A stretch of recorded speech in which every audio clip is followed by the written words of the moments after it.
So, I've always wanted to become a doctor.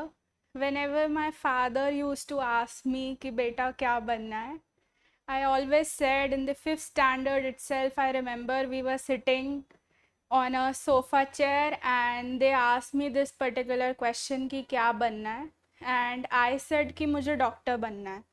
So they thought that it's gonna be difficult for the child to just study for, like, it's a very long journey, like we have to spend like 10 to 12 years in this journey.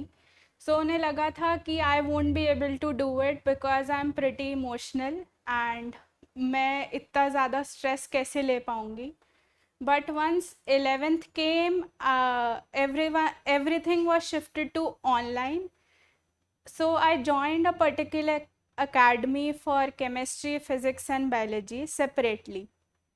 In that era, we didn't get personal attention because it was a batch of like 100 to 150 students, and we were not having that much tests also to just check our performance.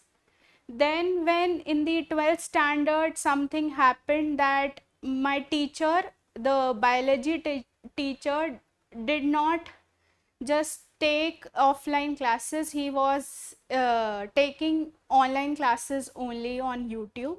So I wanted personal attention, so I searched for a few institutes and then I found out this JPT Biology Academy. When I just entered the classroom, it was full of students. Everyone was just solving a question paper and sir asked me a particular question. It was a very weird question, like daughter cells क्यों कहते हैं आपको, सन sales क्यों नहीं कहते, वो जो हम बायोलॉजी में पढ़ते हैं न्यूक्लियाई वाले चैप्टर में. मैंने उसका एक बहुत वियर्ड सा आंसर दिया था क्योंकि डॉटर्स को भी इक्वल इम्पोर्टेंस मिलनी चाहिए सोसाइटी के अंदर, विमेन एम्पावरमेंट करके. तो सब मेरे ऊपर हंसे थे उस दिन तो मुझे लगा था कि शायद से बहुत ऑकवर्ड हो गया है. सर को भी नहीं पता था कि मैं मतलब केपेबल हूँ भी या फिर नहीं. इतना वियर्ड आंसर देने के बाद तो ऐसा लगता है कि बंदा बर्बाद ही है बिल्कुल. तो बट सर ने मेरे को मेरा फुल पोटेंशियल जानने की ट्राई करी. I use to sit on a first bench. मैं औरों को नहीं देखती थी, मैं सिर्फ अपने आप को देखती थी कि मुझे सिर्फ अपने आप से फाइट करना है. ऑल दो कॉम्पिटिटिव एटमोसफेयर पूरा एक क्लासरूम के अंदर था. So I preferred sitting on a first bench, just learning and learning. मैं ज़्यादा ध्यान नहीं देती थी कि लोग हंसी मजाक कर रहे हैं या कैसे कर रहे हैं. तो जेपीटी के अंदर मुझे ये बहुत बात अच्छी लगी बिकॉज इसके अंदर स्ट्रेंथ तो सिर्फ 10 to 15 स्टूडेंट्स की होती है, तो पर्सनल अटेंशन बहुत अच्छे से मिलती है. नेक्स्टली जब मैंने उनका फर्स्ट पेपर बायोलॉजी का अटेम्प्ट किया तो उसके अंदर each and every line of NCERT was covered.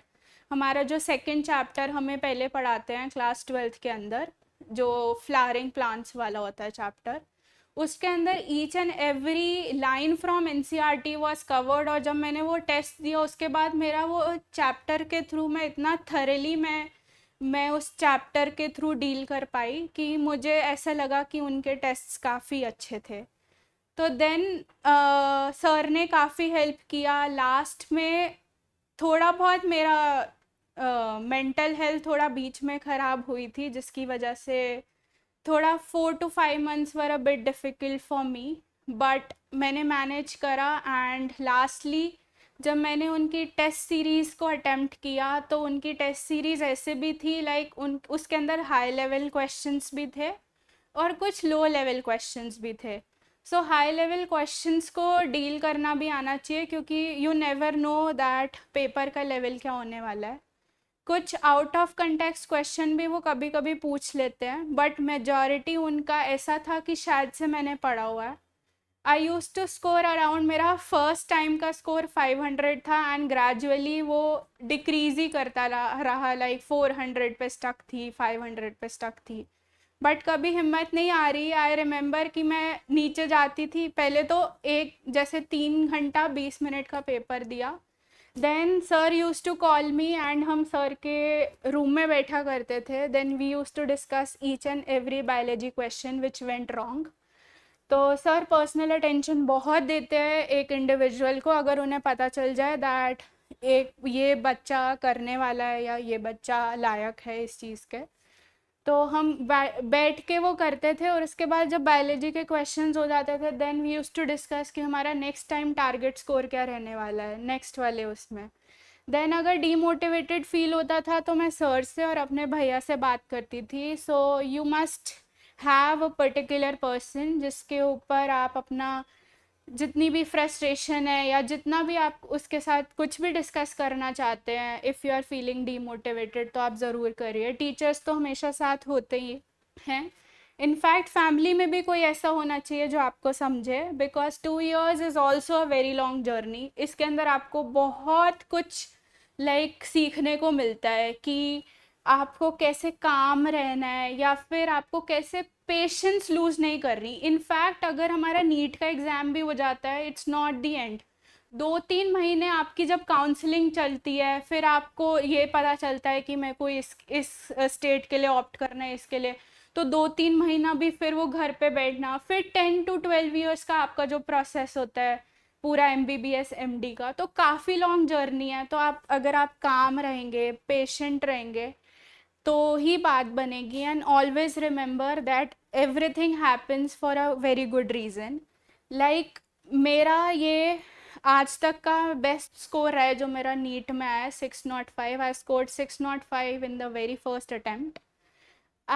मुझे हरियाणा के कुछ कॉलेजेस गवर्नमेंट कॉलेजेस भी अलॉट हो गए, इनफैक्ट कुछ अदर स्टेट्स के भी. एंड आई हैड ऑप्शन कि मैं KMC मणिपाल भी जा सकती हूँ. तो देन वी म्यूचुअली डिसाइडेड सबके साथ कि then I will opt for deemed university also in the round 3 counselling. Then मेरा KMC में अभी अलॉटमेंट आ गया. I am super happy and excited to get in to that university. I will explore more. And मुझे वहाँ का पता चला है कि वहाँ पे पर्सनालिटी डेवलपमेंट एंड इंफ्रास्ट्रक्चर काफ़ी अच्छा है, in fact equivalent to AIIMS Delhi. So I am super happy. तो सर से ये गाइडेंस मिली that I should go for KMC Manipal अगर मुझे अपना करियर बनाना है. एंड मुझे भी ऐसा बहुत सेटिस्फाइड फील हो रहा है अपने आप को लेके. And 1 year down the line I will compare my self from the between two when I use what I used to be like in the preparation time, और अब जब मैं KMC में चली गई हूँ तो कैसा वहाँ का पूरा इन्वामेंट मेरे को कम्प्लीटली चेंज कर देता है. सो ऑलवेज रिमेंबर कि अगर आप अपना 100% देते हैं तो आपको लास्ट में कोई रिग्रेट नहीं होना चाहिए.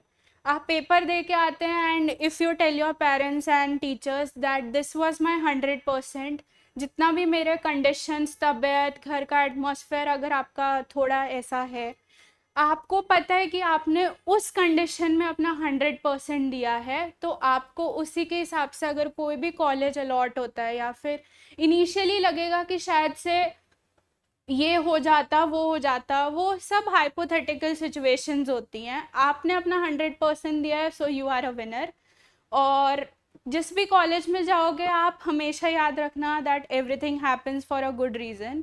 ये साइनोसॉइडल कर्व होता है, कभी अप जाते हो कभी डाउनफॉल्स भी आती हैं लाइफ के अंदर. हर एक किसी की लाइफ स्मूथ नहीं होती है, चैलेंजेस हर एक के साथ आते हैं. आपके साथ भी बहुत आ रहे होंगे इनफैक्ट जो अभी प्रिपेयर कर रहे हैं. बस अपना होप बनाए रखना है.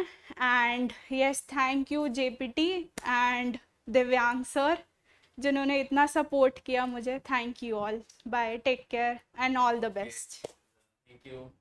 मिलते हैं फिर आपके हाँ. साथ KMC में next year. Yes sir. Congratulation from our team. आपके लिए बहुत बहुत शुभकामनाएं.